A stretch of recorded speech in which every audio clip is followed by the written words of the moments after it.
como eu falei, a professora doutora Mônica Marçal, da Faculdade Municipal de Palhoça, vai ter uma fala hoje com vocês, e os acadêmicos, Juscelito dos Santos e a Andressa de Lima. Coloquem, por favor, o nome de vocês completo, CPF e e-mail, a partir de agora, aqui no chat, para registrar a presença de vocês. Eu encaminhei também um e-mail ontem para quem participou, para realizar a atividade, então vocês têm que responder aquele e-mail com a atividade para validar a presença. Por favor, professora, se quiser tomar a palavra. Obrigada, Ana. Então, eu quero começar dando uma boa noite a todos os que estão aqui presentes nessa sala virtual, dizer que para a gente é uma grande alegria ter a participação de vocês na MOPEX, e também é uma grande alegria estar, né, juntamente dividindo essa fala com dois acadêmicos, com o Juscelito da Quinta e com a Andressa. Né? O Juscelito, o interesse dele pela temática foi em decorrência dos estudos que ele fez com a professora Maria Fernanda Diogo, onde ele começou os estudos da perspectiva histórico-cultural. E a Andressa, eu costumo dizer para ela, eu sou professora dela na disciplina de TCC1, né? E eu digo para ela que eu capturei ela para mim, né? Porque eu trouxe ela, um convite para ela discutir a perspectiva histórico-cultural com um olhar voltado para os bebês. E aí a Andressa surgiu todo esse interesse nesse estudo, no que ela vai apresentar aqui hoje para vocês também, em decorrência da própria produção do TCC, que já aconteceu desde o semestre passado, né, no projeto TCC, e continua acontecendo agora, e vai se finalizar no próximo semestre com a própria produção do trabalho de conclusão final, né. Então, agradecer muito a esses dois que toparam vir aqui conversar juntamente comigo, né, então, é uma fala que não é só minha, na verdade, a ideia, então, é que a gente, nós três aqui, eu, Juscelito e Andressa, a gente divida a discussão de hoje à noite, sendo que a gente programou de a nossa fala não ultrapassar mais do que 50 minutos, para que depois a gente abra para a colaboração de vocês, perguntas, dúvidas, que a gente possa esclarecer e conversar. Né? Então, é com bastante prazer que a gente traz essa discussão para vocês sobre a periodização do desenvolvimento na perspectiva histórico-cultural, né, dentro de uma matriz crítica do conhecimento, e aí quando a gente fala nessa perspectiva, a gente se refere muito ao Vygotsky, né, então, lógico que tem os outros discípulos, a gente começa, né, a gente comenta que são os discípulos que seguiram os estudos de Vygotsky, mas ele então não é uma corrente sozinha, né, a gente vai ter a colaboração do Lontiev, a gente vai ter colaboração de Okonin, do Luria, e de outros pensadores importantes que nos ajudam a pensar essa teoria. Eu vou projetar aqui um slide, que vai ser o nosso guia de discussão, até para vocês não se perderem, e se vocês quiserem também, depois eu tenho como repassar para vocês esse slide que a gente vai utilizar aqui. Tá? Então, eu vou projetar.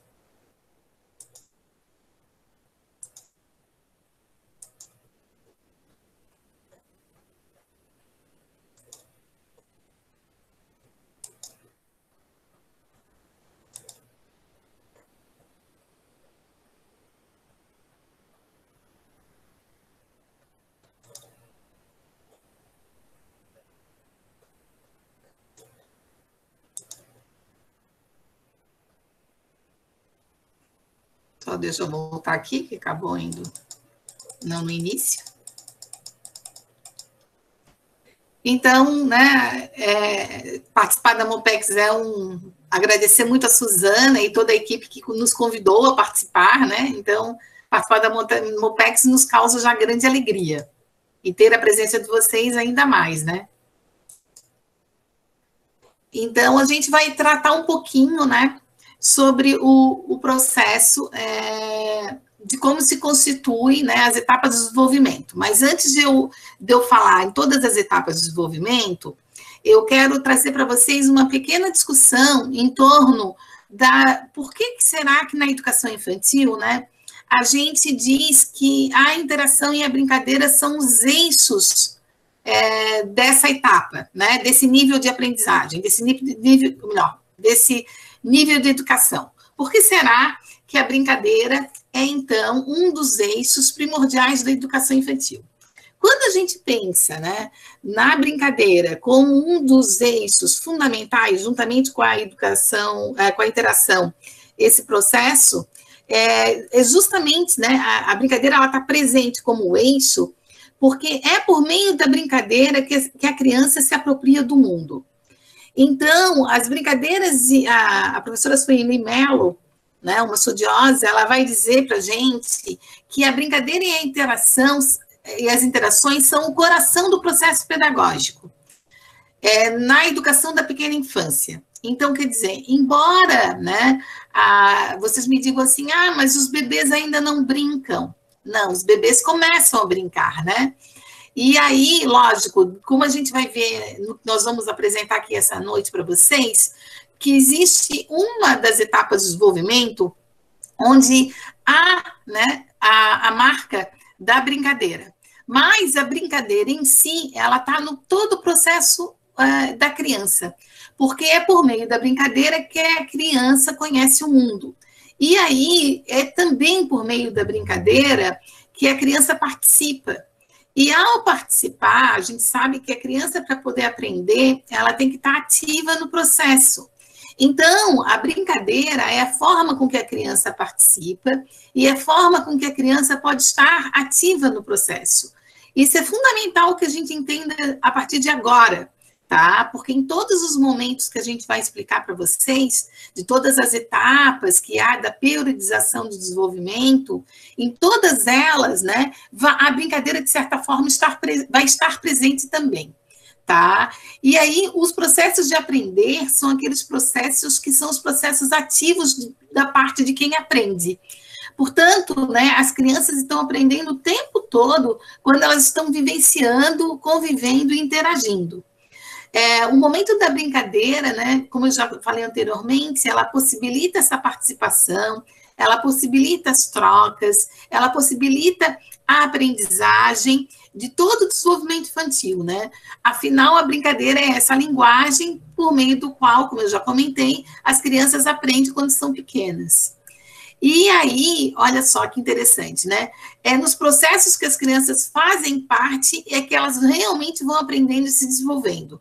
Eu sou de uma época em que a minha educação, eu também fui para a educação infantil, né? Eu fiz o jardim de infância, e no momento em que eu fiz o jardim de infância, isso lá na década de 70, não era um processo que me via, a minha participação como uma participação ativa. Eu era um sujeito muito mais passivo naquele processo. Hoje a gente sabe que não pode ser assim. A gente sabe que hoje as crianças são muito mais ativas nos processos, né? Que elas aprendem por estar ativas no processo. Então, ainda bem que a educação infantil modificou, né? E a ideia que a gente tem em torno daquela criança que está lá conosco também se modificou. E aí, quando a gente fala das especificidades do desenvolvimento a partir de uma perspectiva histórico-cultural, a gente está buscando isso nos conhecimentos, né, advindos e aí formulados pelo Elkonin. Elkonin é o discípulo de Vygotsky. O Elkonin, ele vai dizer, né, que o humano, né, o ser humano, a pessoa humana, então todos nós vamos ter 7 fases do desenvolvimento. 7, gente, 7. A primeira fase do nosso desenvolvimento, a primeira etapa do nosso desenvolvimento, ela vai se chamar comunicação emocional. E ela vai acontecer com os bebês. Depois dessa comunicação emocional, que vai ocorrer por volta, ali desde que o bebê nasce, até por volta de 1 ano e meio, e aí quando eu digo por volta, justamente não é uma idade fechada, é algo aproximado, né? Isso quer dizer que pode, em algumas crianças, a etapa do desenvolvimento vai até 1 ano, em outras pode ir até 1 ano e 4 meses, em outras pode ir até 1 ano e 8 meses, porque isso não está fechado. Essa idade, né, aproximada, ela é bem flexível. Mas a primeira grande, eu acabei de dizer para vocês que são 7 fases, né, desse desenvolvimento humano, então todos nós estamos inseridos nisso. A primeira, então, vai ser a comunicação emocional dos bebês, que vai até 1 ano e meio. Depois vai ter a etapa que a gente chama de obgital manipulatória, que vai de 1 ano e meio até mais ou menos 3 anos de idade.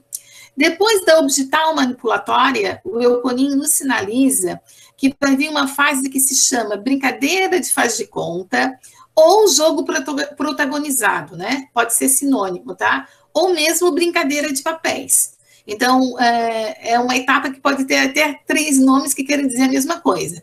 Quando vocês ouvem falar em jogo protagonizado, é a mesma coisa que brincadeira de papéis e é a mesma coisa que jogo de papéis ou brincadeira de faz de conta. Depois da próxima fase, né? E aí essa fase da brincadeira de papéis, ela vai mais ou menos dos 3 anos até os 6 anos. E aí a gente vai ver logo em seguida como é que ela acontece aqui. O Joselito vai explicar ela para a gente. Mas o Euconin, depois dessa fase da brincadeira de papéis, ele vai dizer que a criança entra numa etapa que se chama atividade de estudo, certo? Então, a gente, das 7, a gente já viu 4 aqui, tá fechando a minha mão, né? E a atividade de estudo é justamente no momento que a criança se insere, quase sempre, lá na jornada do ensino fundamental. A criança adentra o primeiro ano do ensino fundamental. Depois da atividade de estudo, a criança vai ter a comunicação íntima e pessoal, por volta lá dos 12 anos. É quando a criança entra na adolescência e grandes transformações acontecem. Depois a criança da etapa do adolescente, né, que é dos 12 até os 18, a gente vai entrar na atividade profissional, que é a atividade onde todos nós estamos, todos nós que somos adultos, nessa etapa do desenvolvimento humano, nós estamos na atividade profissional, muitas vezes também associada a uma atividade de estudo, porque nós ainda estamos estudando, certo? Mas o que marca a nossa etapa é essa atividade profissional. E depois dessa nossa atividade profissional, que vai ali em torno dos nossos 18 anos até nos nossos 60, a partir dos 60 a gente entra nessa nossa última etapa de desenvolvimento, que é a velhice, ok? Que eu nem trouxe aqui na lâmina, mas é a velhice.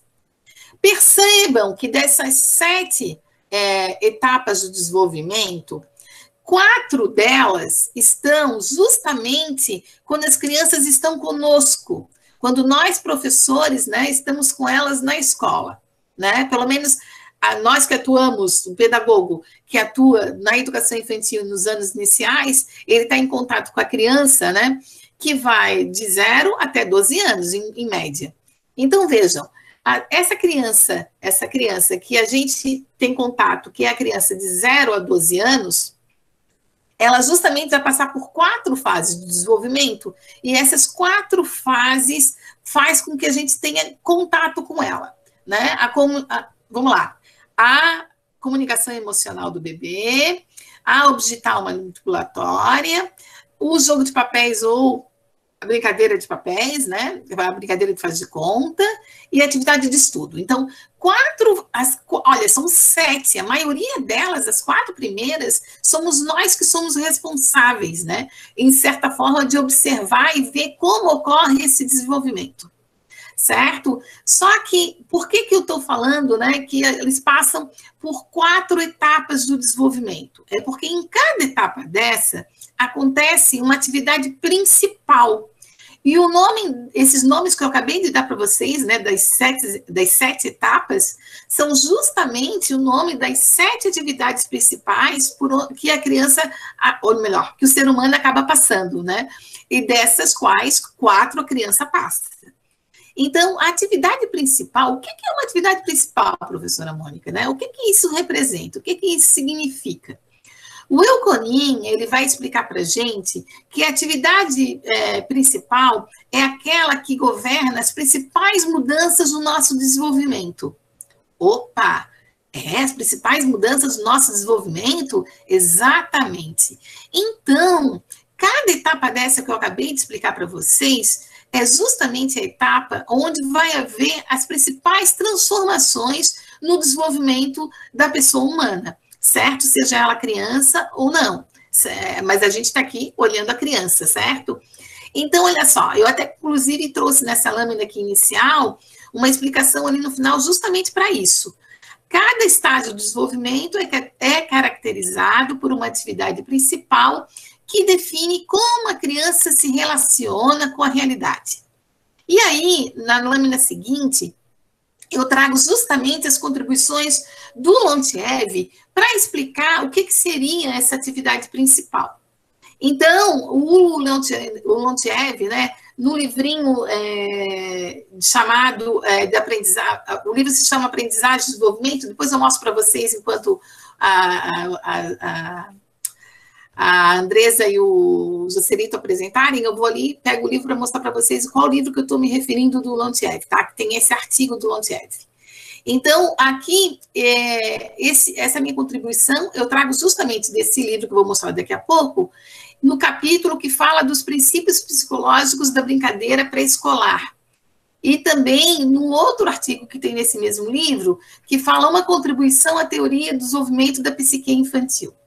Então, nesses 2 capítulos que tem nesse livro, o Leontiev ele vai dizer para a gente que cada estágio ou etapa do desenvolvimento será marcada por uma atividade principal.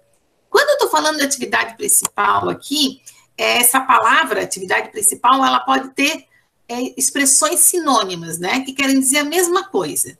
Então, dependendo do autor que você vai ler, você vai ver que o autor chama essa atividade como atividade principal, tem autor que vai falar que é atividade guia, e tem autor ainda que vai chamar de atividade dominante.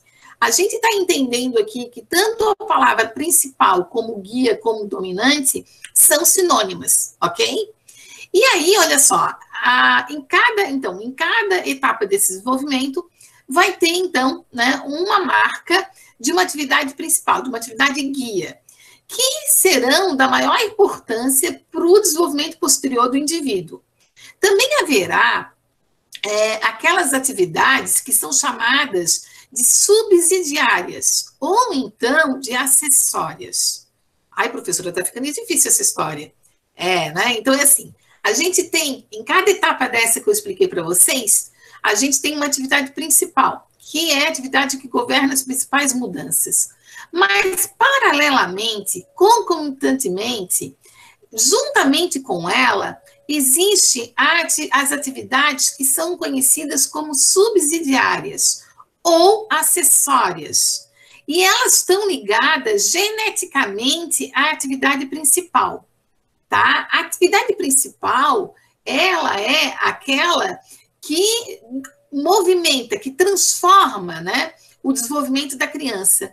Mas, juntamente com ela, estão sendo desenvolvidas outras. Não é que as outras têm menor valor, nenhuma delas tem menor valor. Só que as outras talvez não apresentem tanta força quanto essa que é a principal.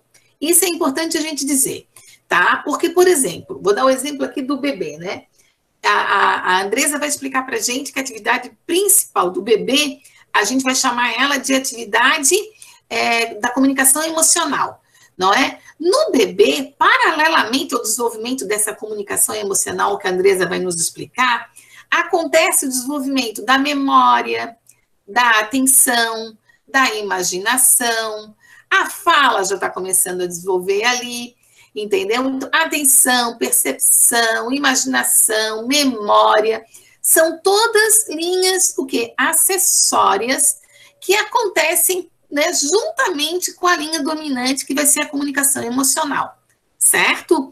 Então, quando a gente chega na fase seguinte, que é a objetal manipulatória, a gente vai ver que na objetal manipulatória, a atividade principal vai ser justamente manipular os objetos, como o Joselito vai nos explicar.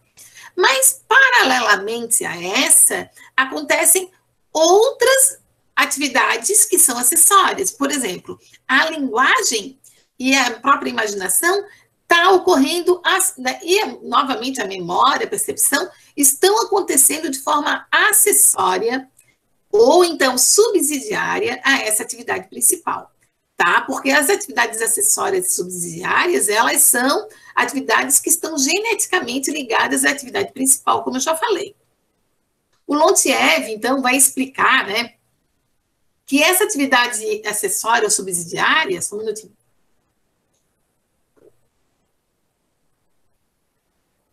ela não é simplesmente aquela encontrada mais frequentemente em certo estágio de desenvolvimento. A atividade a qual a criança dedica muito tempo, mas aquela que é caracterizada por 3 atributos. Então, olha só, a atividade então, principal ela é caracterizada por 3 atributos. Quais são? Primeiro, a atividade principal é aquela forma cujo outras atividades, né, onde outros tipos de atividade dentro da qual são diferenciados. Então, é uma atividade onde dentro dela acontecem outras que são diferenciadas. Ok? Tranquilo de entender isso? A segunda característica de uma atividade principal é justamente dizer que os processos, né, onde os processos psíquicos tomam forma e são também reorganizados. Desculpa, gente. A terceira é aquela característica que vai dizer que dependem, né, de forma mais íntima as principais mudanças psicológicas na personalidade infantil, que é, então, observada em um determinado período do desenvolvimento. Essas características da atividade principal são descritas, digamos assim, né, são transcritas com as contribuições do Leontiev. A gente pode dizer, então, né, que cada etapa do desenvolvimento haverá aquela que é principal, mas ela não anula e nem despreza o papel das demais atividades.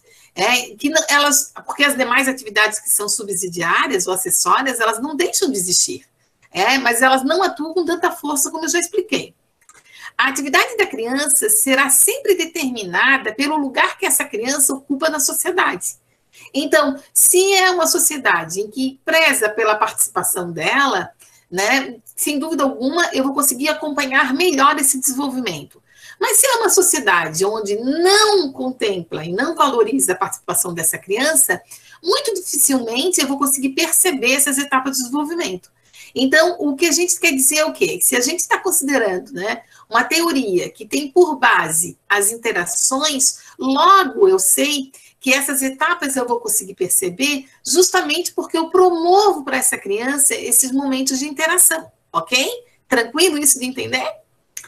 Então, aqui também quero dizer para vocês que cada novo espaço que a criança venha a ocupar numa etapa evolutiva específica da sociedade pode criar traços determinados na atividade da criança que irá se comportar de forma particular ou diversos em períodos da vida. Na verdade, então, são as oportunidades que eu dou para a criança que vai mostrar como é que essa criança se comporta e como é que essa criança vai evoluir, poder evoluir dentro da própria constituição do seu desenvolvimento. A Sueli Mello diz uma coisa bastante interessante sobre o que é a atividade principal, né? Ela vai descrever o seguinte: em outras palavras, as mudanças mais significativas de sua personalidade, o conhecimento do mundo físico e social e a organização e reorganização dos processos de pensamento, de compreensão do mundo e de expressão estão ligados à atividade principal de cada idade, representada pela comunicação emocional no primeiro ano de vida, pela atividade de tateio com objetos na primeira infância e pelo jogo de papéis na idade pré-escolar. Então, o Leontiev, né, vem aquele conceito que eu já expliquei para vocês lá na primeira lâmina. O Leontiev vai dizer, olha, a atividade principal é, então, a atividade cujo desenvolvimento governa governa as mudanças mais importantes nos processos psíquicos e nos traços psicológicos da personalidade da criança em seu estágio de desenvolvimento. E aí, a gente vai conhecer a primeira etapa que a Andresa vai nos explicar, que é justamente a comunicação emocional. Vai lá, Andresa, contigo a palavra. Então, boa noite. Eu estou estudando os bebês, como a professora Mônica disse, né? E eu vou falar hoje um pouco sobre a primeira etapa, que é a comunicação emocional. Então, na minha pesquisa, eu pretendo mostrar que os bebês se comunicam das mais diversas formas, utilizando as múltiplas linguagens. Suas relações com outros bebês, seu toque, seu gesto, choro, sorriso. E para Guimarães, né, Guimarães diz, desde o nascimento, diferentes mecanismos culturais entram em ação. conferindo ao movimento do bebê um caráter cada vez menos automático e cada vez mais imitativo e deliberativo.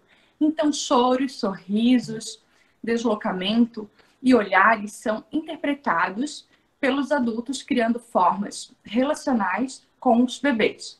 Este seria o nascimento da cultura do bebê. Então, o bebê ele se desenvolve de acordo com a cultura que ele está inserido, né? A cultura base do bebê é a família dele, né? É a primeira cultura. Quando ele vai para a creche, ele passa a conhecer culturas diferentes, mas a sua primeira cultura, né? A cultura dele é com a família. Guimarães também afirma, pode passar, prof. Isso. Que responder ao olhar, nomear o que a criança aponta e dialogar com o choro são formas de construir um padrão cultural e relacional com o bebê. Neste enfoque, o corpo aqui é entendido como espaço de construção simbólica e cultura a partir da relação. É fundamental perceber o cotidiano e o entrelaçamento entre a ação das palavras, a emoção e a significação nas interações entre si e delas com os adultos. Muitas vezes, os bebês reproduzem o que eles veem por meio de brincadeiras e atitudes. Assim, ocorre o desenvolvimento da identidade deles, né, por meio da cultura que eles pertencem. A imitação é provocadora, de construção de sentido, fazendo a ponte entre eu e o outro. Vygotsky propõe que a criança só imita aquilo que está no seu nível de desenvolvimento. A imitação, ela revela o que ela já pode fazer, sua potência de contato com o outro. Então, o olhar, ele desloca-se com iniciativa de contato por parte das crianças, a experiência de si, a experiência de si que o olhar permite, e permite a confiança, né? É um mergulho nas possibilidades e nas coisas que chamam a atenção a elas, né? É o contato com os objetos, o contato da criança quando ela olha para o objeto, olha para o adulto, olha para o objeto de novo, né? E eles têm aquele entendimento, eles se apropriam daquilo, né? Então, e a criança passa a ter interesse e querer tocar também. Então, se a criança não se sente confiante, ela busca o adulto com um olhar.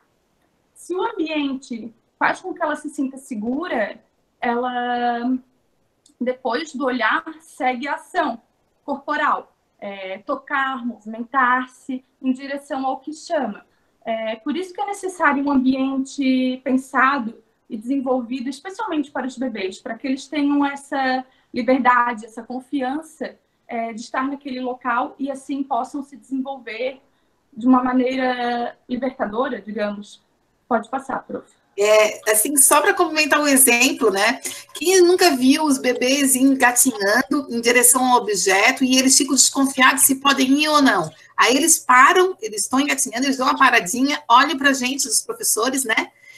E aí, ao olhar para a gente, eles veem se nosso olhar está aprovando ou reprovando. Se o nosso olhar é de aprovação, vai lá, pega, ele vai e prossegue. Né? Ele permanece em busca do objeto que ele queria. Mas se o nosso olhar é esse, não vai lá, não busca. Ele já para, porque sabe que aquele olhar foi olhar em uma fala de recusa.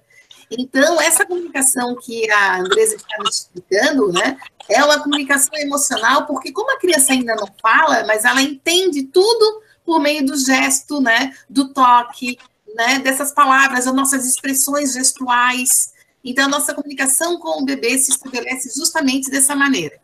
Dando a palavra para ti, Andresa. Outro movimento que se destaca é a oferta de objetos, né? O oferecimento ou a troca de objetos representa uma das principais formas de integração entre o comportamento social e a ação motora. Então, é necessário que sejam disponibilizados objetos. Sempre a Sueli Mello diz também, né, nos seus estudos, que é necessário que tenham objetos sempre dispostos, acessíveis para que os bebês possam manipular, para que eles possam se desenvolver essa ação motora também. A nossa querida Marçal mostra que o bebê possui possibilidades de comunicação emocional, que são estabelecidas com os adultos desde os primeiros momentos de vida, até aproximadamente 1 ano de existência. Pode passar, prof. Então, essa comunicação, a professora explica que ela se dá pelas propriedades sensoriais, ações perspectivas, ações sensórias motoras, o choro, o sorriso, o gesto, o toque, o tato e a manipulação de objetos. É tudo aquilo que a professora já falou, né? Um sorriso eu posso, um olhar eu não posso, o bebê ele se comunica no toque, a gente tem que estar sempre atento ao choro, porque é dessa maneira que ele vai se comunicar, é dessa maneira que vai ser o primeiro contato, assim, como ele não tem ainda a comunicação verbal, a comunicação emocional é da maneira que ele vai falar conosco, né? A maneira com que ele vai sentir o mundo e vai nos mostrar, chorou, não tá bom, o que aconteceu? Sorriso, legal, tá tudo bem então. Então, é assim que o bebê se comunica. Pode passar, prof. A Sueli Mello também, ela diz que impossibilita a necessidade de se comunicar através de palavras. Então, os bebês são impossibilitados de se comunicar através de palavras e a comunicação vai acontecer pelo olhar, pelo movimento corporal, percebendo emoções do adulto e por meio do toque, da fala e do olhar. Então, a comunicação do bebê é o olhar. O olhar é o principal foco, né? Eu acho que quando a gente para e percebe o bebê, o olhar dele sempre diz tudo. Eu vivencio isso aqui em casa, pelo menos, eu vejo que é bem, bem presente. Nossa querida Marçal novamente nos diz: muitas vezes os adultos começam a falar com os bebês, mesmo antes que ele consiga responder e aprender e compreender. Também aproximam objetos para que ele veja e manipule. Tais ações criam necessidade de comunicação e manipulação desses objetos. Assim, o bebê também começa a estabelecer relações essencialmente manipulatórias com os objetos, mas que possibilitam experiências para o desenvolvimento da atenção, da memória e da linguagem oral. Os primeiros balbúcios e as tentativas de nomear o objeto, que posteriormente formarão um pensamento verbal. Então, é sempre importante, né? Eu vou pegar um objeto, eu vou falar. Um exemplo que a gente usou muito no estágio: eu vou trocar a fralda do bebê. Então, eu vou conversar com ele. Agora eu vou trocar a fralda, aqui tá a fraldinha, eu vou passar o lenço, eu mostro o lenço, eu passo a pomada, eu vou mostrando passo a passo. Então, eu vou nomeando e, posteriormente, ele vai também desenvolver e vai começar a falar as pequenas palavras, né?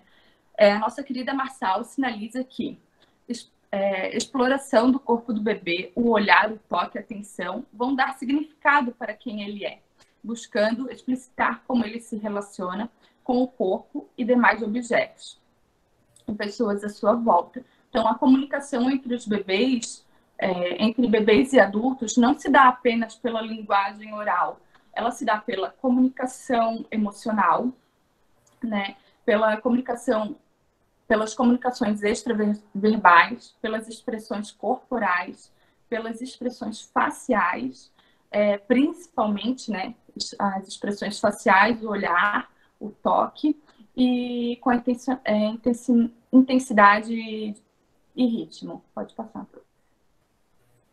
A gente traz um documentário que é bem, bem emocionante. Alguns professores passam esse documentário, a gente já assistiu na aula da professora, na aula de psicologia também, que são bebês de 4 continentes diferentes, 4 bebês, e a gente vê como a cultura, né, cada um tem a sua cultura, cada um tem a sua maneira de nasceu, né, em um local diferente, as mães têm atitudes diferentes, mas todos eles se comunicam da mesma maneira, por sorrisos, por toques, por grito, por um carinho. Então, é um documentário bem bacana. Não sei se a prof vai querer passar um pedaço dele, ou se a gente só deixa o link. Mas fica o convite para todo mundo assistir, né, Andresa? Ele tem 1h30, 1h15, na verdade. Ele completo, né? Ele tem 1h15. Mas se alguém quiser, esse link que está aparecendo aqui na página, ele é um resumo do documentário. E é bem importante, assim, para quem quer estudar o bebê, a gente olha, a gente fica, né, bem envolvido com ele. É convidativo, né? Dá vontade de assistir. Se assistir esse pedaço, vai querer com certeza assistir o vídeo todo. Assim, como a cultura de um lugar para outro, ela muda completamente, mas a comunicação e o desenvolvimento do bebê, ele se dá da mesma maneira. Pode passar, professora.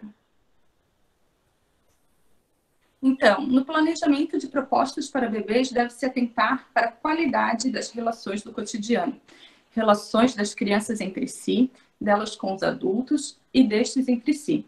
Trata-se de desenvolver relações pautadas na escuta e na observação ativa.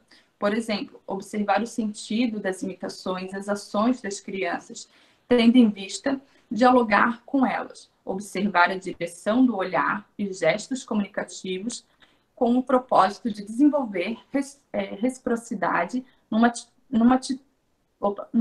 atitude responsiva. Então, assim, toda atividade que for elaborada para o bebê, ela deve ser pensada nele. Ela não pode ser elaborada uma atividade pensando apenas numa criança, porque o bebê ele tem as suas especificidades, ele tem a sua rotina, né? Ele tem as suas necessidades específicas. Cada bebê tem uma especificidade. Então, quando se vai fazer um planejamento, uma proposta para os bebês, é necessário pensar nesse cotidiano que ele tem, né? Tanto na alimentação dele, quanto na sua rotina, na sua fase de desenvolvimento, né? Cada bebê tem o seu tempo. Então, é necessário sempre fazer as atividades, as propostas, pensando em cada especificidade, em cada bebê que está ali naquele local. Obrigada, Andresa. Daqui a pouco a Andresa volta. Contribuir. Agora passa para o Joselito.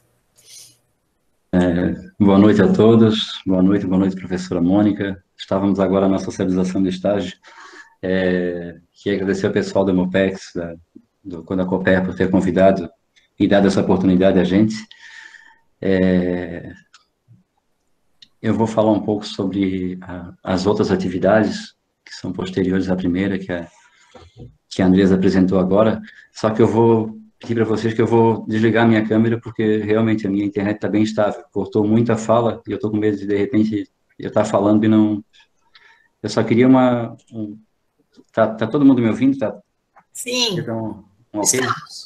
Sim, está ótimo. Certo, então. Então, como a Andresa já vinha falando, a atividade de comunicação emocional direta, que é a primeira atividade guia da criança, o bebê também começa a estabelecer reações essencialmente manipulatórias com os objetos, mas que possibilitam experiências para o desenvolvimento da atenção, da memória e da linguagem oral, com os primeiros balbúcios, as primeiras tentativas de nomear os objetos, que posteriormente farão o pensamento verbal, né? Ele comporão o pensamento verbal.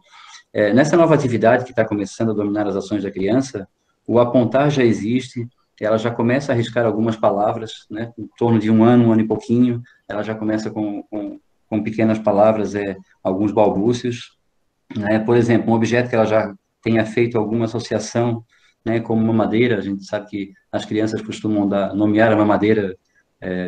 O meu filho falava TT, por isso que até hoje o apelido dele é TT, não sei porque que ele achou isso para mamadeira, mas ele achou essa palavra, né? Água, ela não fala a palavra água completa ainda, né? Então, começamos a falar da atividade objetal manipulatória. Pode trocar, professora.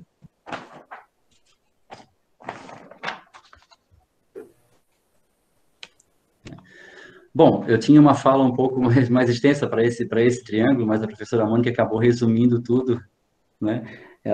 Quando ela falou de interações e brincadeiras, né? E eu tenho focado muito as minhas leituras no brincar, né? E eu vejo o brincar como um eixo estruturante do desenvolvimento da criança, né? A princípio parece estranho, tá, o brincar no meio do triângulo, né? Por que não uma criança? Por que não ela o centro, né? É porque o brincar ele é tão pouco desenvolvido, ele é tão pouco aproveitado na educação, principalmente quando há a cisão entre educação infantil e educação nos anos iniciais, que a gente acaba não utilizando. Então, o foco no brincar aqui é justamente por conta da teoria de Vygotsky e seus seguidores, né? Então, o brincar, a criança já existe, né? Então, a atividade guia dela, que são os que nós vamos ver. Ah, bonito livro, Andresa. Essa mesmo que a professora está procurando, né? E o capital cultural. O porquê desse triângulo? Antes de começar a falar sobre a atividade objetal manipulatória. Porque eu queria que todos que prestassem atenção nessas falas levassem esse triângulo para a sala, né? Porque eu acho que uma aula ela tem que permear essas coisas, né? O brincar como centro, né? E não é que a criança saia do centro, mas é o brincar como intencionalidade, né? Ele tem que estar sempre dentro das minhas intencionalidades. E a gente vai ver que quando a gente passar da fase do faz de conta para a fase de estudos, esse brincar ele sofre um corte muito grande, né? O capital cultural, ou o capital econômico, ou o capital simbólico, que é o que a gente chama de acesso a bons, vamos dizer, a bons livros, ou a música, ou a cultura em geral, não são todas as crianças que têm, então é uma outra visão que tem que se ter muito clara, né, quando formos olhar para as crianças e analisá-las a partir da fase de desenvolvimento que ela está passando, né. E a atividade guia, né, eu não sei se todos tiveram creio que sim, todos tiveram em psicologia da educação, essa teoria, né, se não ela, mas as outras de Vygotsky, né, que é a atividade que, se a gente conseguir prestar atenção nessa atividade em determinada fase que a criança está passando, de idade mesmo, né, elas não são estanques, não dá a dizer que assim, a criança até 1 ano, ela é só emocional direta, né? Ah, não, depois de 1 ano já esqueceu, não. Elas são uma continuação uma da outra. E além de ser continuação, elas não param naquela, né?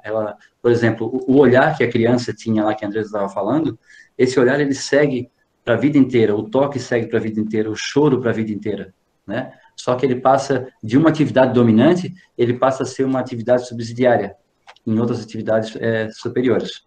Pode passar, professora.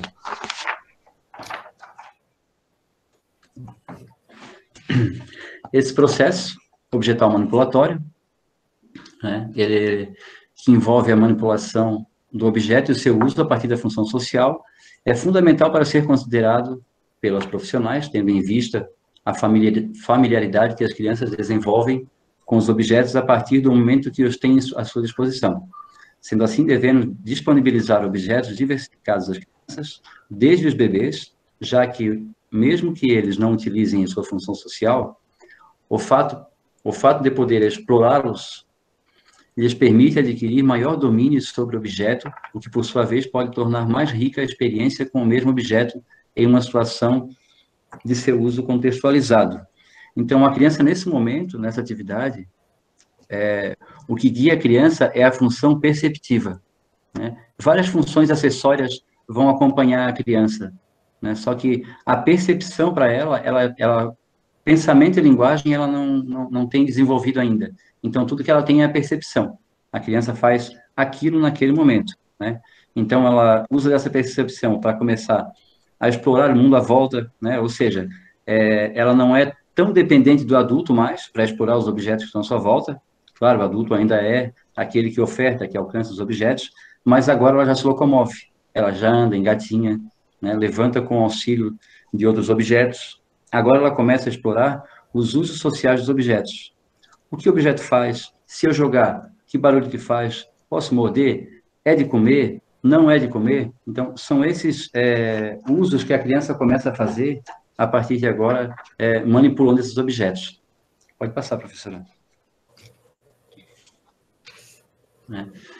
Então, esse estágio de desenvolvimento ocorre porque no primeiro ano de vida, e permanece até os 3 anos de idade, aproximadamente, a criança aprende a manipular objetos criados pelo homem, né? Segundo Marçal, a nossa professora, as crianças têm entre 1 e 3 anos de idade, apoiadas pela linguagem, mantêm contato com o adulto e aprendem a manipular os objetos. Esses objetos possuem um modo de operar que foram elaborados socialmente e que a criança reproduz do seu jeito. Assim, com a ajuda da linguagem, a criança compreende e assimila procedimentos socialmente elaborados de ação com os objetos. A atuação inicial excessivamente manipulatória e exploratória caminha para o desenvolvimento de novas propriedades motoras, cognitivas, afetivas, sociais, permitindo-lhe dominar um ciclo muito mais amplo de atividades.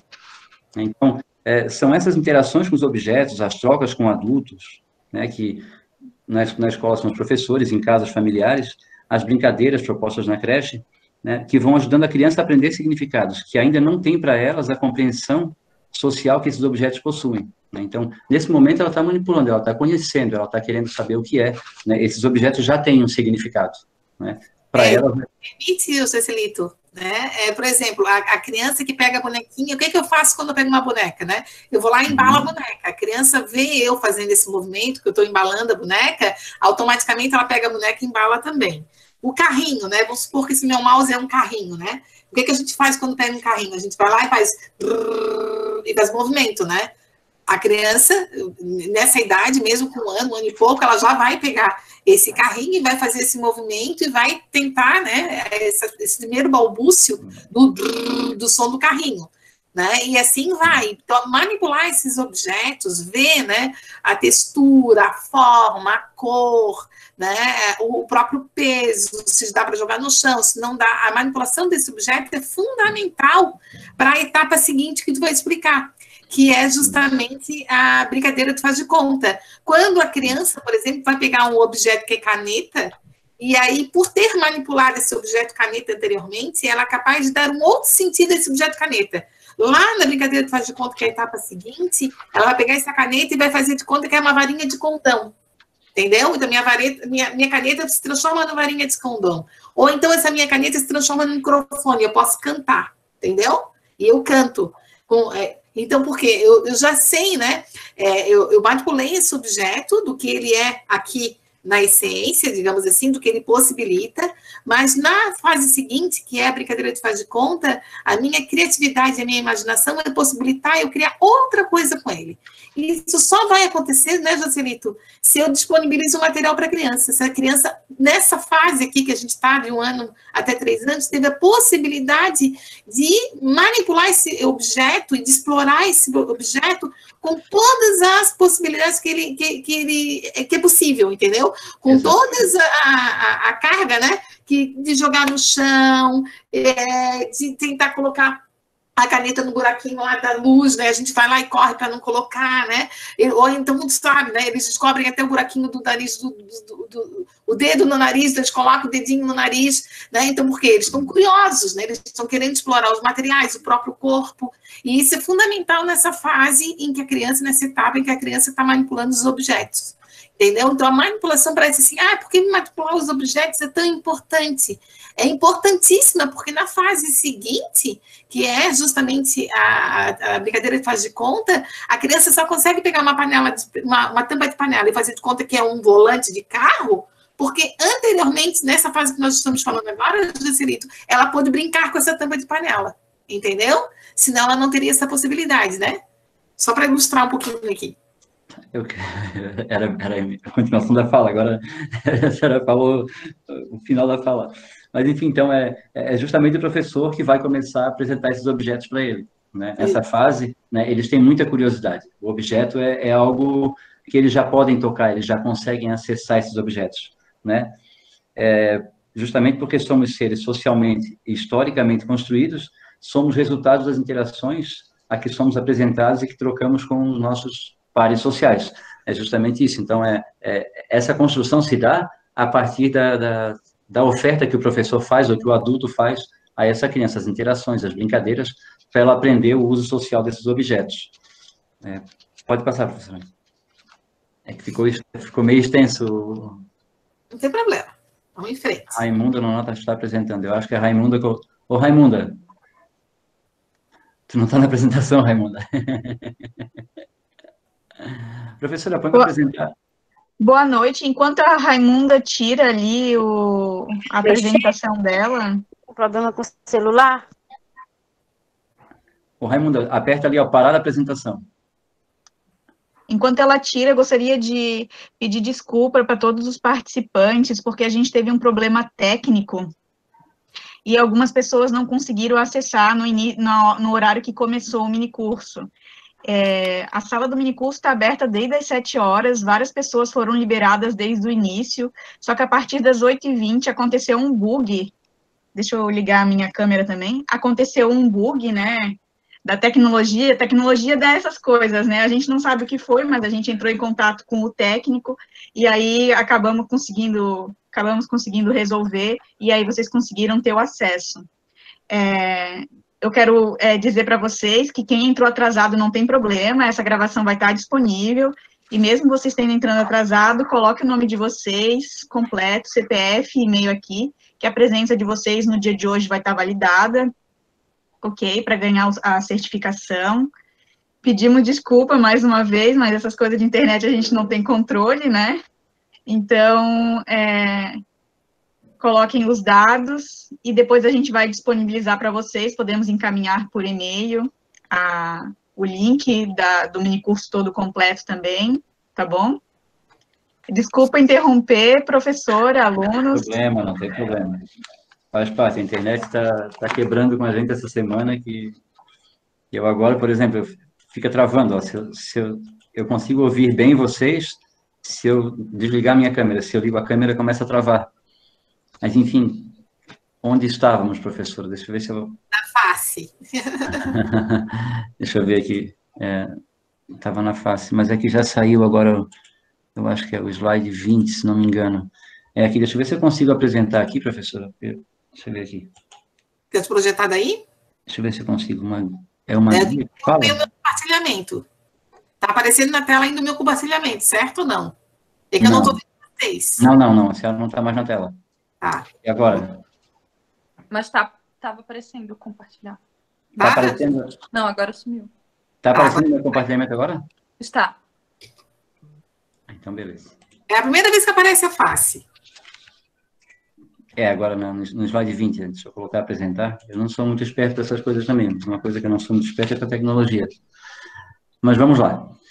Então, a face afirma que, por volta dos 2 anos, a criança apresenta uma grande evolução de linguagem, né? Então, dando início a uma forma totalmente nova de comportamento, né?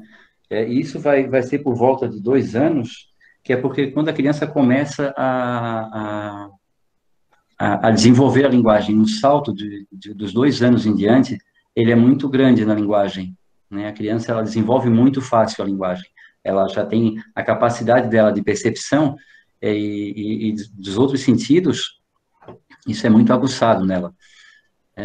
Inicia-se a formação da consciência e da diferenciação do eu infantil, né? As experiências e os conhecimentos oriundos da prática social passam a ser socializados e apropriados por cada um de forma particular e ocorre a mediação entre o sujeito e o objeto do conhecimento. Então, aqui a criança já está começando a fazer as ligações dela. Quando a gente fala aqui em consciência, ela não que não tenha consciência, mas pensamento e linguagem que vão abastecer essa consciência da criança, eles não estão ligados ainda, né? Então, a criança ainda está muito na coisa prática, né? Ela não entrou, ela não conseguiu desenvolver ainda, que ela vai desenvolver no fim dessa etapa, o faz de conta, que ela já consegue imaginar a brincadeira e realizar a brincadeira, né?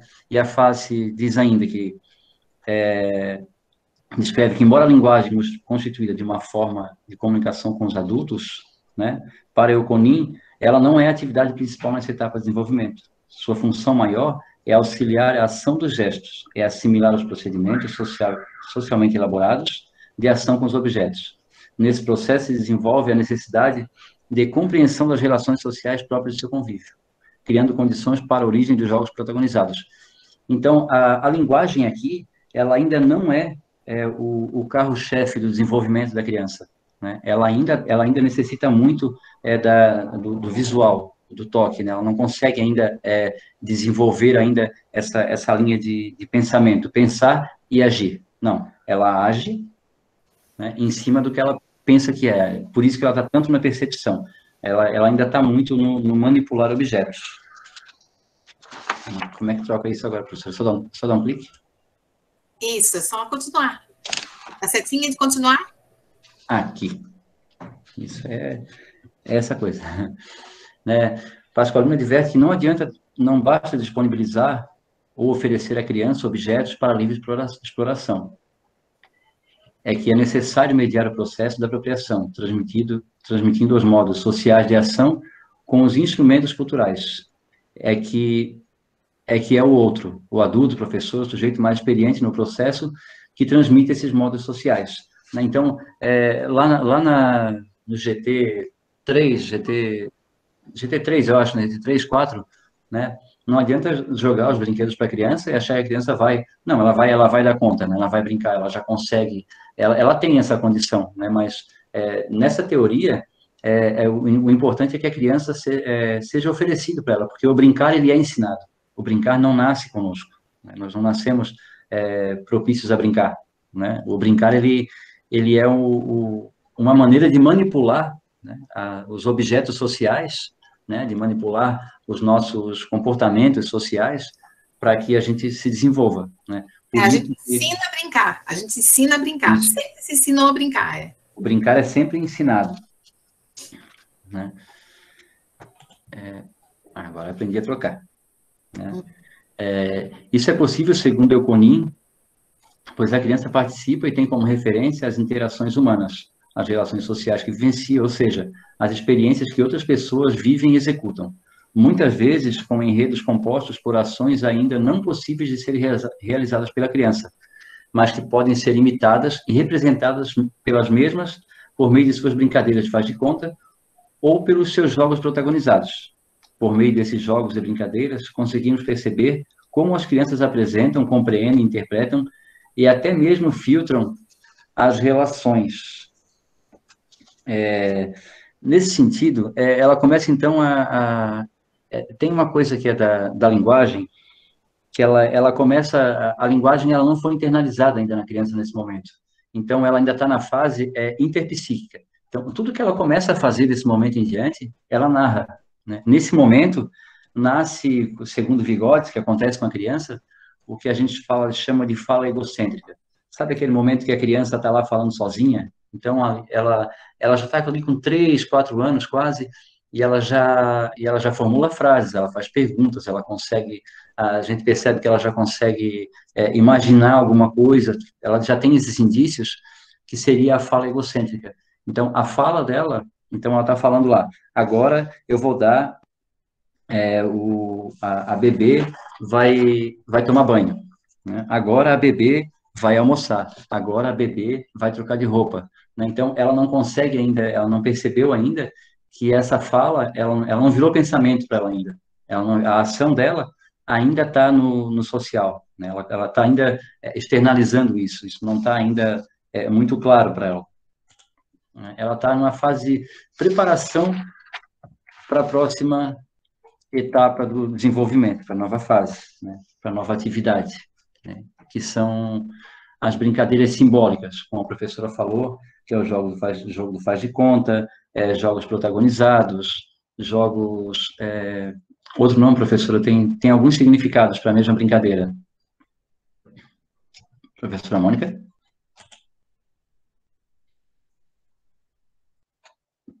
Professora Mônica? Eu acho que caiu... Acho que caiu. Caiu e voltei. Tá bom. Já voltou então, professora. Vamos lá então.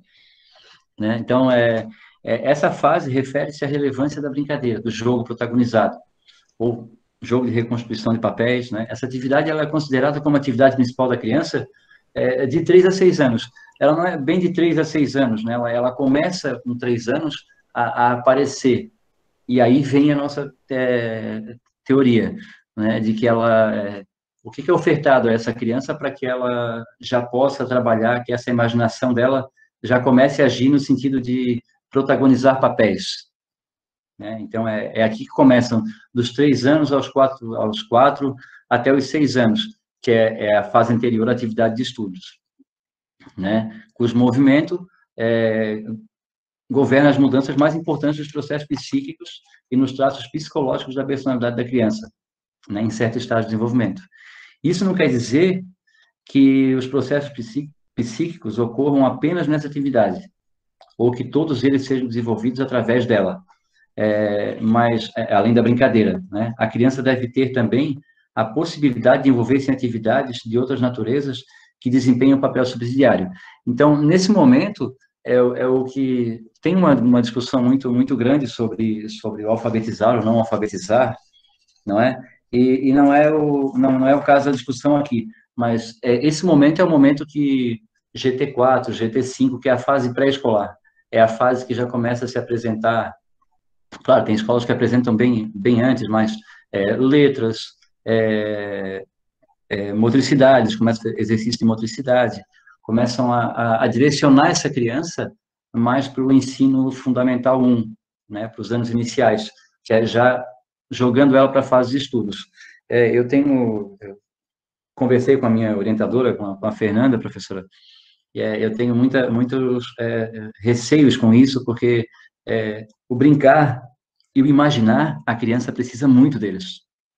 Então, quanto menos eu oferecer, eu vou ser criticado muito por isso, mas alfabetização ou cálculos, eu tenho que levar a criança a desenvolver habilidades mentais que possam, né, ajudá-las quando ela tiver realmente o contato com esses conteúdos nos anos iniciais.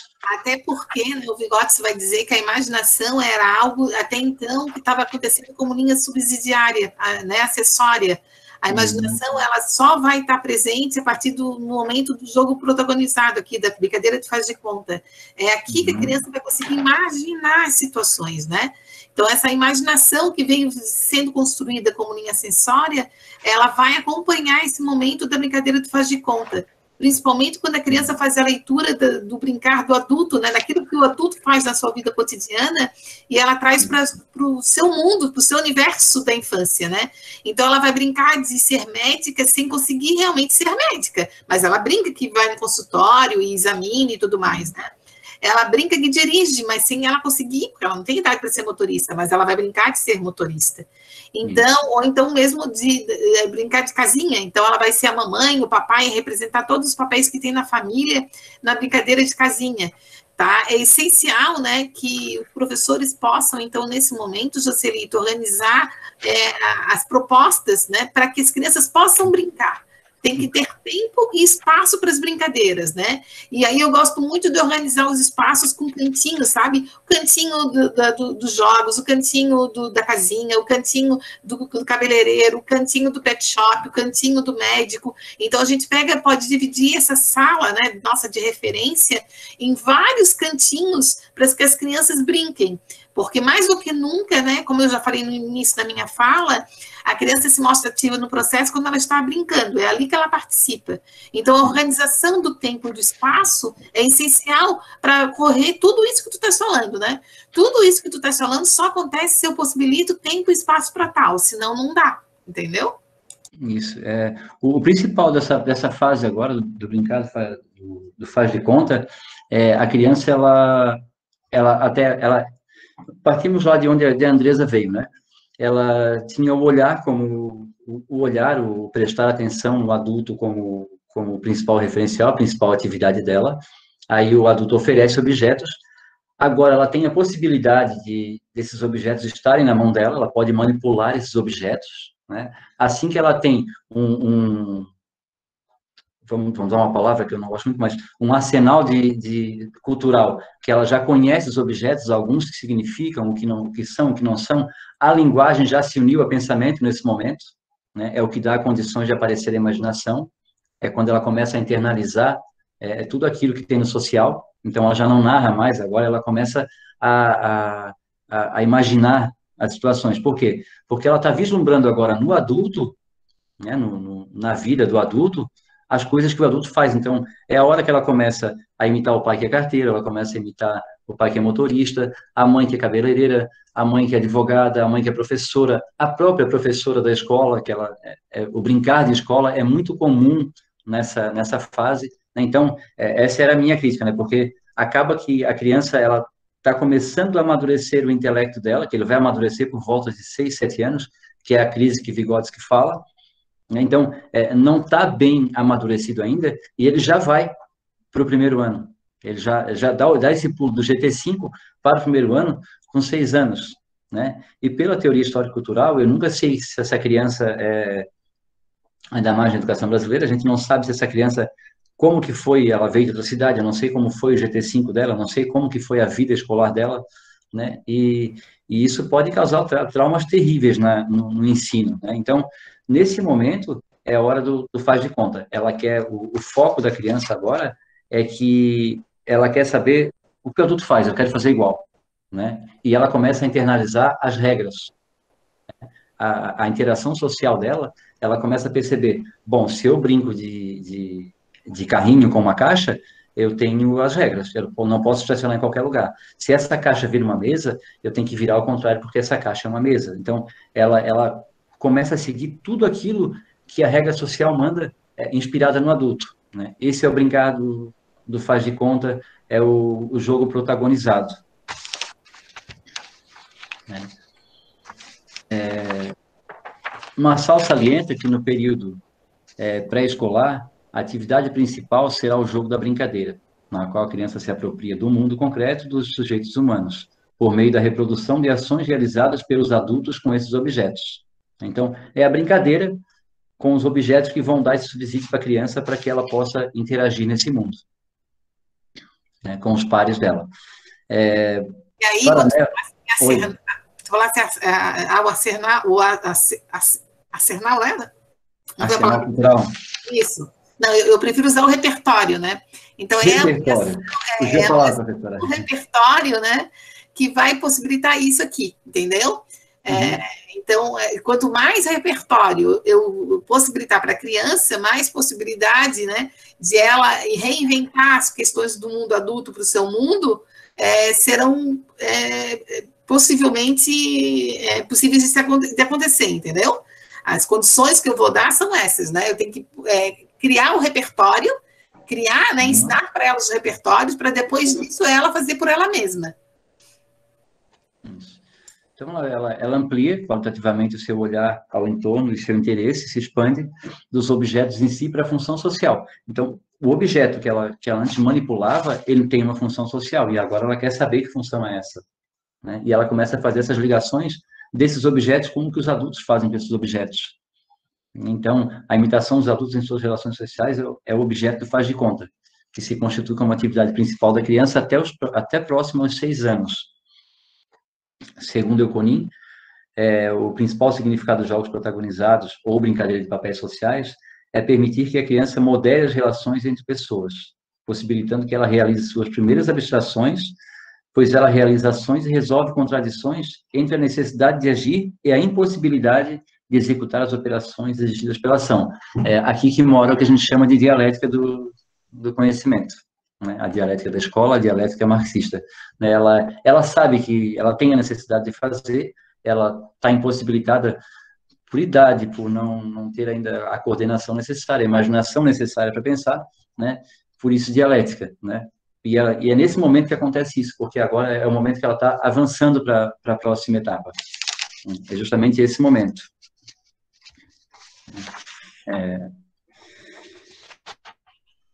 Para Leontiev, uma criança tenta, portanto, integrar uma relação ativa não apenas com as coisas diretamente acessíveis a ela, mas também com o mundo mais amplo.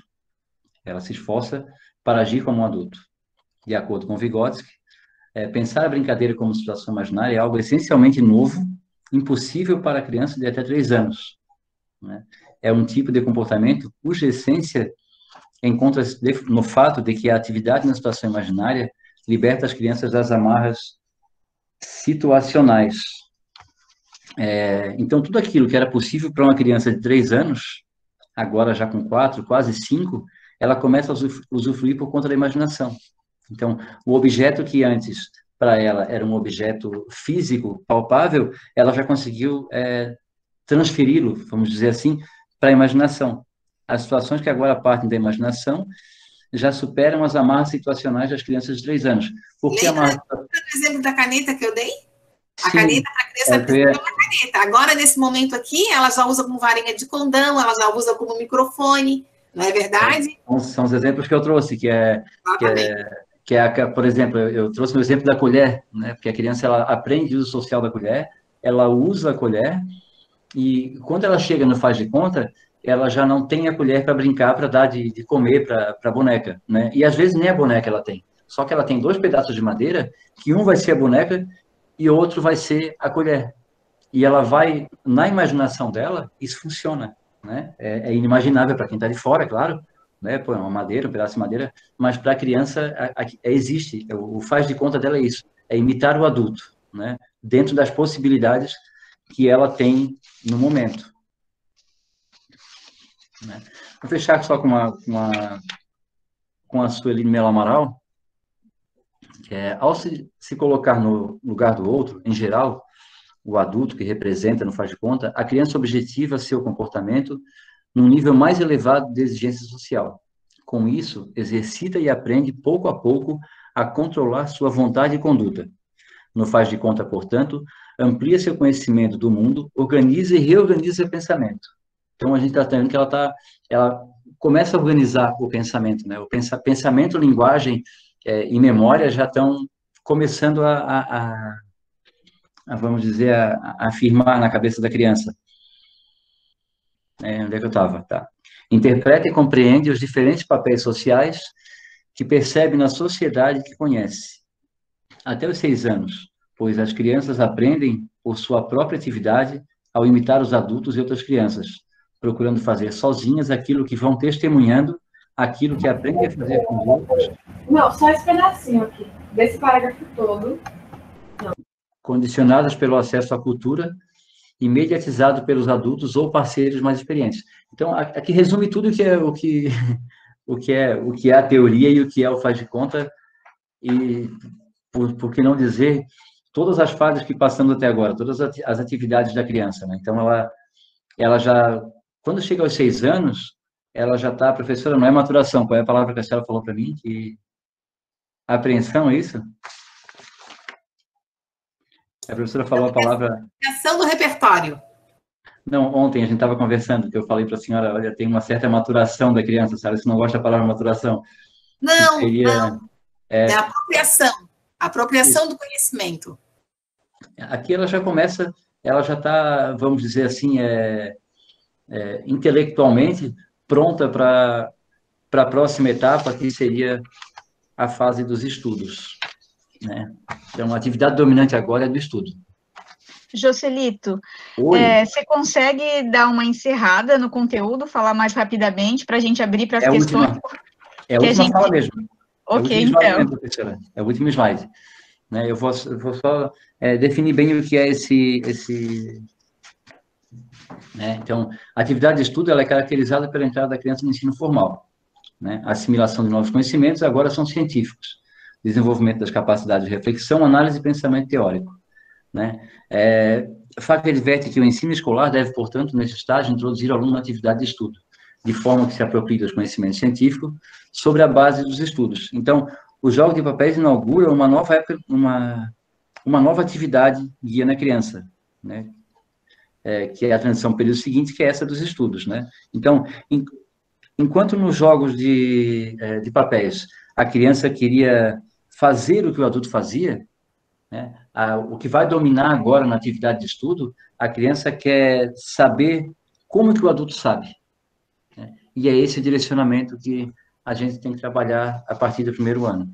Né? Encantar essa criança para que ela possa querer aprender aquilo que eu também sei. Até porque é aqui que começa a constituir o pensamento abstrato. A abstração, né, não precisa mais ter objeto para pensar como ele funciona, ela já consegue pensar nele mentalmente. Todo o poder da abstração se dá na atividade de estudo. O que a gente quis trazer com isso tudo, né, gente? A gente quis mostrar que conhecer a etapa de movimento, de cada momento que a criança passa, é fundamental para eu pensar, enquanto professora, em proposições pedagógicas que façam sentido para aquela faixa etária. Então, se eu estou com os bebês, eu sei que eles estão vivendo a etapa da comunicação emocional. O que eu, enquanto professora de bebê, tenho que fazer? Tenho que promover para os bebês, né? Eu tenho que saber que a minha comunicação, com o meu toque, com a minha palavra, é a forma que eu tenho de me comunicar com eles. A próxima fase das crianças de 1 ano e meio a 3 anos, eu tenho que entender que ela está o quê? Na digital manipulatória, que quanto mais eu possibilitar diferentes objetos para ela brincar e manipular, mais eu estou estimulando o desenvolvimento dela. E na fase, né, do jogo protagonizado, ou então da atividade de faz de conta, é justamente isso, que quanto mais tempo e espaço eu der para ela possibilitar brincar com a imaginação, com questões que ela vê do mundo adulto e quer trazer para o universo das suas brincadeiras infantis, mais eu estou ajudando no desenvolvimento dela. E aí, lógico, entender, né, que a próxima etapa é a atividade de estudo, que é essa capacidade que a criança vai ter de abstrair as coisas, e é justamente o momento que ela adentra ao ensino fundamental e ela vai ter contato com a aquisição da leitura, da escrita. Não é por acaso que a criança vai para a escola aos 7 anos, primeiro ano. Não é verdade? Não é por acaso, por quê? Porque o próprio desenvolvimento dela possibilita isso. E aí a gente tem um teórico que é o Luria, que o Luria vai dizer que existe uma pré-história da linguagem escrita. E ele vai dizer que a pré-história da linguagem escrita é dada pelo gesto, pelo desenho, pela palavra e pela brincadeira. Ora, onde é que está o gesto? Onde é que está o desenho? Onde é que está a palavra e onde é que está a brincadeira? Está nas nossas ações na educação infantil. Está naquilo que a gente desenvolve na educação infantil. A criança vai ter sucesso lá na leitura e na escrita do primeiro ano, se ela, né, teve todo o seu desenvolvimento garantido nessas etapas quando esteve aqui conosco na educação infantil. Entenderam? Esse era o recado que a gente queria dar, né, Joselito? Né, Andresa? Muito obrigada mesmo. Vou passar a palavra agora para a Suzana, para a Suzana abrir para as perguntas, mas a ideia era essa. Oi, então, quem quiser fazer perguntas, pode pedir para falar, ou então escrever aqui no chat. A gente tem um tempinho, né? Nós demos uma prolongada no dia de hoje, mas a gente tem um tempinho para colocar as perguntas aqui, quem quiser fazer alguma pergunta. Enquanto vocês se manifestam, gostaria de agradecer, né, a presença da Mônica, da professora Mônica, dos acadêmicos que falaram, e também pedir desculpa mais uma vez pelo problema técnico que a gente teve. Eu achei aqui o que a Ana Júlia postou, é assim, ó. A proposta dos cantinhos de Freinet vai além da educação infantil. Penso que mesmo na alfabetização, elas imitam ser professora fazendo bolinhas, as famosas garatujas. As garatujas.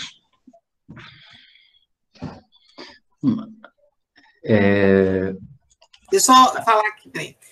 A garatuja, né, é anterior, quando a criança começa o processo de escrita, né? Então, quer dizer... pela alfabetização, né?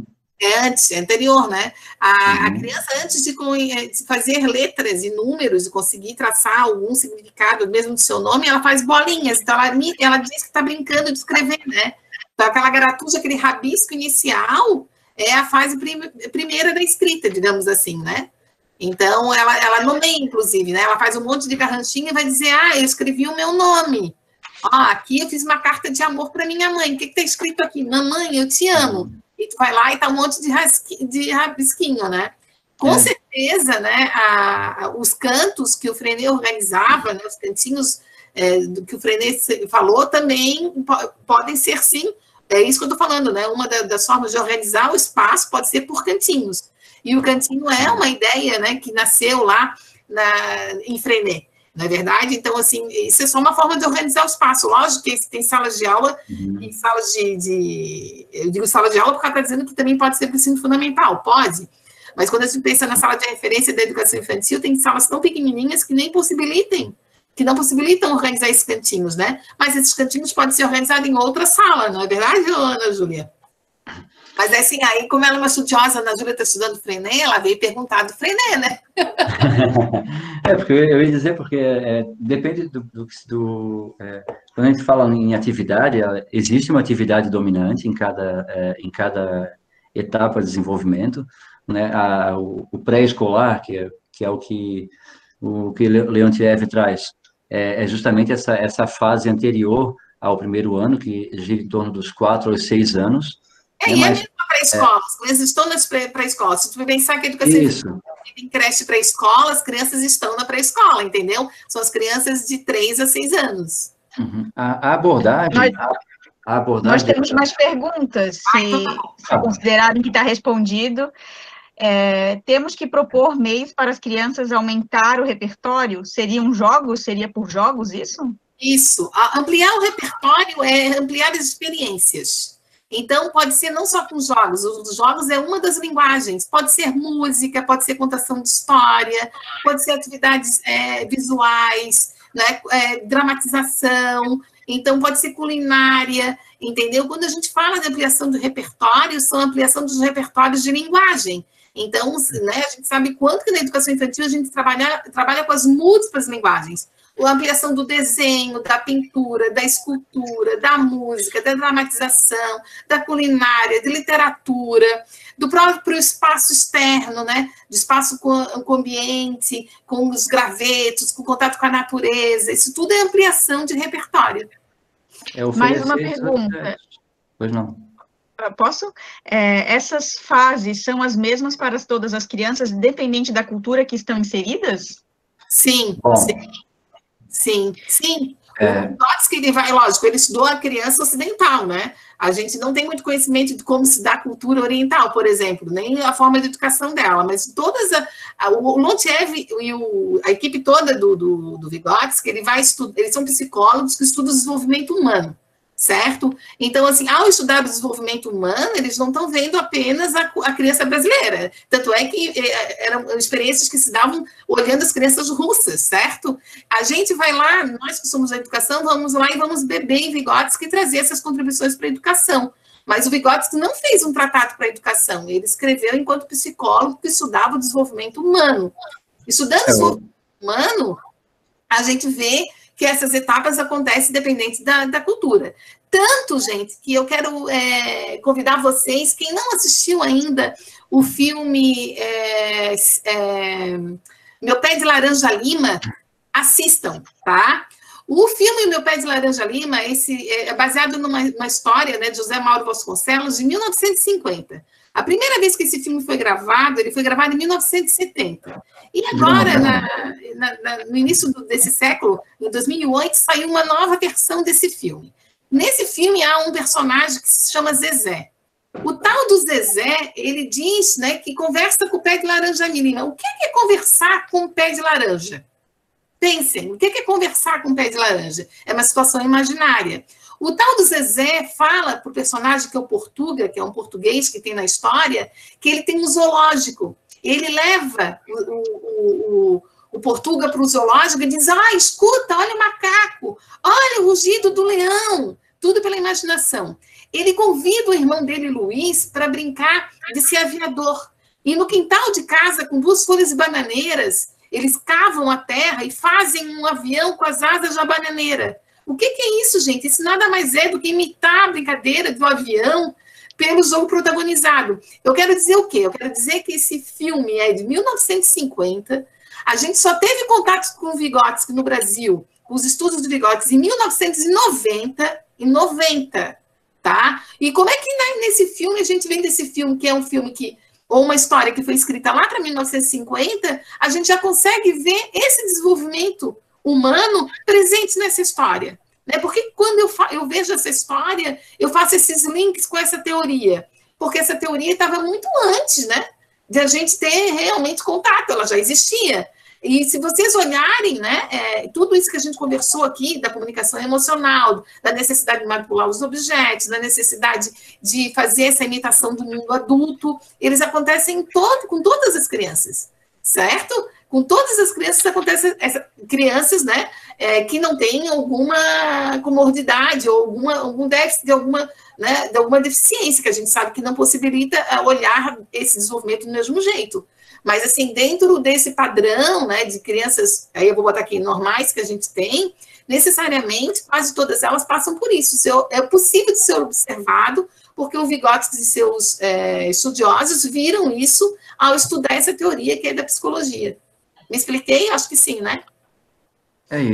Só para complementar, a teoria da psicologia cultural, ela é filiada a Marx, né? Então, Marx diz que nós somos processos, frutos de...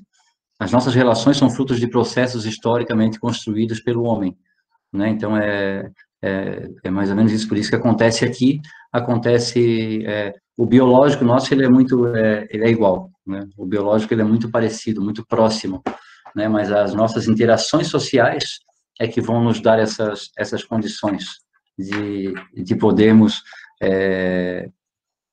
nos desenvolver de maneiras diferentes em diferentes lugares, né? Então, aí a gente pensa que, não, então uma criança, eu não sei se vocês lembram da história do menino que foi criado com lobos, que ele não desenvolveu linguagem, ele não desenvolveu a postura ereta, ele não desenvolveu nada.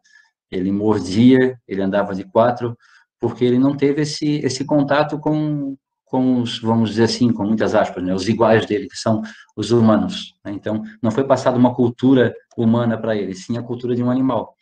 Então, uma criança pega aqui em Biguaçu, em Santa Catarina, e levada para a Suécia, ela vai desenvolver a cultura de lá.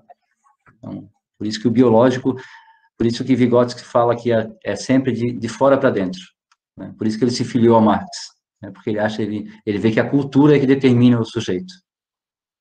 Essa troca. Boa noite. Tinham mais algumas perguntas ali, mas nós já passamos um pouco do nosso horário. Gostaria de, mais uma vez, agradecer a todos que participaram, agradecer, né, a professora Mônica, Marçal, a Joselita e a Andressa. O pessoal está perguntando se vão ser prejudicados. Quem entrou mais tarde não vai ser prejudicado. Basta colocar o nome no chat com o nome, CPF, e-mail, escrever direitinho, porque alguns e-mails retornaram. Eu coloquei ali uma mensagem para vocês poderem responder o e-mail. Quem, caso não recebeu, por favor, leia essa mensagem. Vou colar ali mais uma vez. Peço que ninguém mais escreva no chat para todo mundo conseguir visualizar. Ó, para propor, né? A nossa atividade é uma brincadeira, para vocês proporem uma brincadeira da região de vocês, da infância de vocês, e mandar, né, nesse e-mail, pode ser através de vídeo, de áudio, texto, né? Da forma que vocês quiserem, apresentar uma proposta de brincadeira que valorize, né, a infância. O e-mail está ali, peço que quando vocês colocarem o assunto do e-mail, escrevam um mini curso da Brinquedoteca para a gente conseguir encontrar o e-mail, porque tem 220 pessoas, aliás, tem mais, né? De 220 pessoas participando desse mini curso, então fica difícil de encontrar depois do e-mail. Então, peço que todo mundo, quando responder, responda com o mini curso, o título do e-mail, né? Mini curso Brinquedoteca, tá ali o e-mail. Quem não recebeu, peço que copiem, respondam nesse e-mail. No e-mail anterior, vocês peço que também deem uma olhada no spam ou na lixeira, porque eu mandei alguns materiais junto desse e-mail e algumas outras informações para vocês. Não fiquem preocupados, está sendo gravado, o minicurso está sendo gravado todos os dias e nós vamos disponibilizar no YouTube da faculdade, Faculdade Municipal de Palhoça. Depois eu vou pegar todos os e-mails de vocês e encaminho o link para vocês quando encerrar o minicurso e a gente conseguir organizar todo esse material. Posso só fazer um comentário sobre a última, porque Gisele Jeremias, viu, professora? Ela está perguntando se desenvolvimento e aprendizagem da criança tem natureza interativa. A interação ela é própria do ser humano, né? Da nossa condição, do nosso desenvolvimento até genético, né? Genético, desculpa, biológico. Sim, eu poderia dizer que desenvolvimento e aprendizagem tem uma natureza interativa, dentro da teoria de Vygotsky, né? Porque dessa teoria histórico-crítica que vem lá de Marx, né? Porque é o social que vai me mudar, né? A dialética que veio, a dialética a qual Marx foi contra, a dialética das ideias, hegeliana, essa dialética já diz que não. Essa dialética, ela não tem... aliás, ela dá ao ser como o biológico determinando a pessoa, né? Não é bem Piaget, mas é aquela coisa do natural, né? É o que gerou o determinismo no final do século XIX, né? Dizendo que se a pessoa nasce numa favela, ela vai ser bandido, se ela nasce rica, ela vai ser sempre rica, né? Esse foi o determinismo social que foi pregado em cima dessa velha dialética, né? Que não é a mesma que essa da educação. Não sei se eu te respondi, mas Poderíamos dizer que sim, em certa medida sim, interativa sim. Professora, obrigado pelo convite, obrigado pessoal do Coopera, Andresa, por ter participado do processo ali. A todos que estão aí até esse horário, desculpa o alongamento, é que a gente vai falando e se deixar eu fico respondendo questão até 5 horas da manhã, não tem problema, eu tenho... Mas enfim, professora, obrigado, professora Mônica. Obrigada também. Obrigado a todos. Obrigada, Andresa. Obrigada pelo convite, professora. 123 pessoas na sala ainda, né? Olha que... Eu estou achando que o pessoal quer fazer pergunta. Se quiser fazer pergunta, estamos aí. Obrigada a todos. Se alguém quiser fazer alguma pergunta ainda, ou técnica, ou sobre o conteúdo, o Joselito está à disposição. Como diz, se pagasse imposto para falar, eu não falava, mas já que não paga, eu vou falar. Amanhã é às 19 horas o curso, tá bom, gente? Amanhã é 19 horas. Hoje foi o único dia que o horário foi diferente. Tá certo, então...